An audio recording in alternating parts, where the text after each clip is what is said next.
Olha só que bomba, pessoal! O ex-chefe da FAB acabou de jogar um balde de água fria na defesa do Bolsonaro.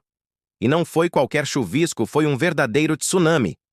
O brigadeiro Carlos de Almeida Baptista Júnior deu um depoimento na primeira turma do Supremo Tribunal Federal nesta quarta-feira que fez a defesa do ex-presidente virar pó. Estamos falando do processo que julga aquela tentativa de golpe de Estado que o Bolsonaro e seus amiguinhos tentaram articular entre o final de 2022 e o começo de 2023, e a revelação bombástica foi o quê? O brigadeiro disse com todas as letras que o Bolsonaro sabia desde sempre que não tinha fraude nenhuma nas urnas. Isso mesmo. O ministro da Defesa, general Paulo Sérgio Nogueira, informava direitinho ao capitão que não havia evidência alguma de problema no sistema eleitoral brasileiro. Ou seja, toda aquela choradeira, todo aquele mimimi de fraude nas urnas, era puro teatro. O homem sabia que estava tudo certo e mesmo assim ficou insistindo na lorota para tentar o golpe. Adeus àquela defesa de que ele estava agindo dentro das 4 linhas, porque tinha indícios e provas de ilegalidades nas eleições. Era tudo conversa fiada. E tem mais. O brigadeiro confirmou que o ex-presidente pressionou para adiar a divulgação de um relatório final que atestava a integridade das urnas. Claro, né? Se o relatório saísse, como é que ele ia continuar com a historinha da fraude? Como ia justificar o golpe depois? Quando o Procurador-Geral da República, Paulo Gonet, perguntou se o Bolsonaro sabia da lisura do processo eleitoral, o militar foi direto. Sim, através do ministro da Defesa.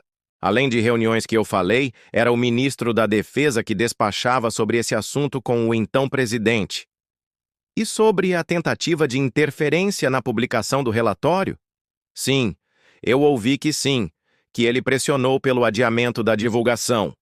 Respondeu o brigadeiro sem titubear. Eita! Mas a coisa fica ainda mais cabeluda. O brigadeiro detalhou uma reunião no Palácio da Alvorada, logo depois do segundo turno das eleições de 2022, onde discutiram hipóteses para atentar contra o regime democrático. Estavam lá falando de GLO, Estado de Defesa, Estado de Sítio, o pacote completo do golpismo. E o melhor, durante esse encontro, o então comandante do Exército, general Freire Gomes, ameaçou prender o Bolsonaro caso o plano golpista fosse adiante. Imagina a cena. Presidente, se o senhor seguir com isso, vou ter que te botar na cadeia. Pagaria para ver a cara do capitão nessa hora. Teve outro episódio tenso em 14 de dezembro de 2022, no Ministério da Defesa. O ministro Paulo Sérgio Nogueira apresentou aos comandantes militares uma minuta contendo o plano golpista.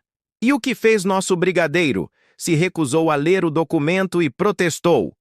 Com base em tudo o que estava acontecendo, perguntei: o documento prevê a não assunção no dia 1º de janeiro do presidente eleito? Ele disse: sim. Eu disse que não aceitava nem receber esse documento. Me levantei e fui embora, contou o militar da aeronáutica. Deu as costas e saiu. Que cena cinematográfica!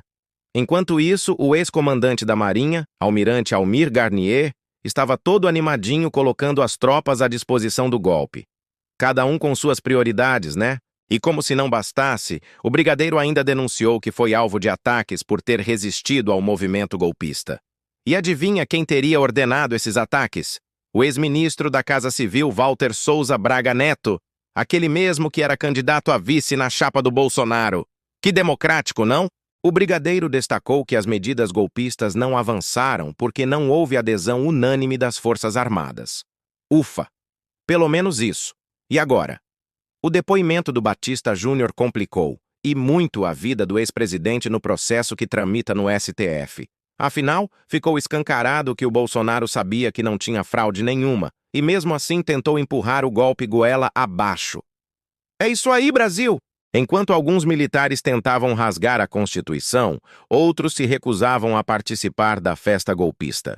Quem diria que a democracia brasileira seria salva por alguns generais e brigadeiros que resolveram fazer o mínimo, respeitar a lei?